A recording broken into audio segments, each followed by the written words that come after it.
ازيكم يا حبايبي؟ النهارده ان شاء الله هنعمل تحلية بسيطة لسحور رمضان. كل سنة وانتم طيبين. حاجة بسيطة ولذيذة. تعالوا معايا كيلو من اللبن، هحط عليه 4 معالق كبيرة من الكريم شانتيه، وهحط 4 معالق كبيرة من سميد البسبوسة،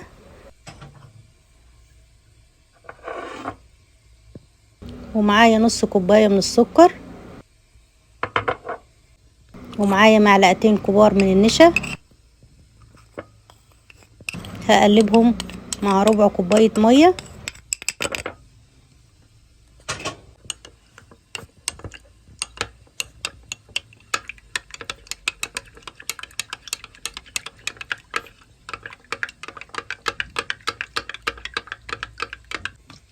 وهضيفهم على الخليط زي ما انتوا شايفين كده.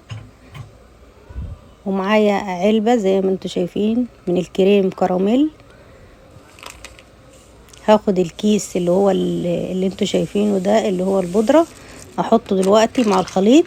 وبعد كده هو فيه كيس سايل تاني، ده هخليه في اخر حاجة هتشوفوا اعمل بيه ايه.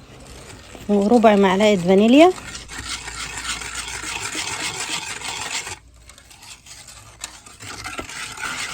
واقلبهم كويس قوي.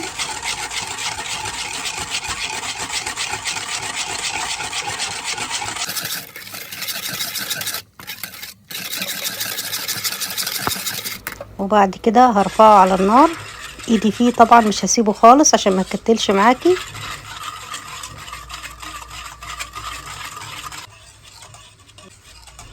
ولحد ما السمك يتقل هنشيله من على النار زي ما انتوا شايفين كده. خلاص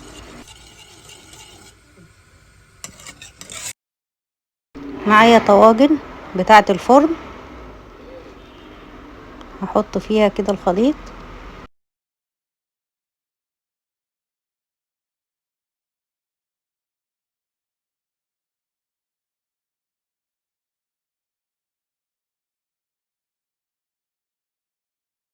الخليط لازم يكون سخن وتصبيه، ما تسيبوهوش كده عشان ما يتقلش معاكم، مش هتعرفي تحركيه بعد كده. ده الكيس اللي هو السايل ده، هفضيه كده في طبق.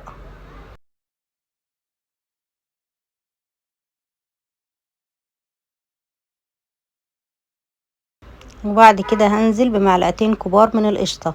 ما عندكيش قشطة، القشطة اللي هي بتاعت وش اللبن.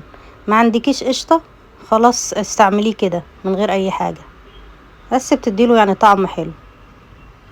وهقلبهم كده مع بعض واحطهم على وش الطواجن.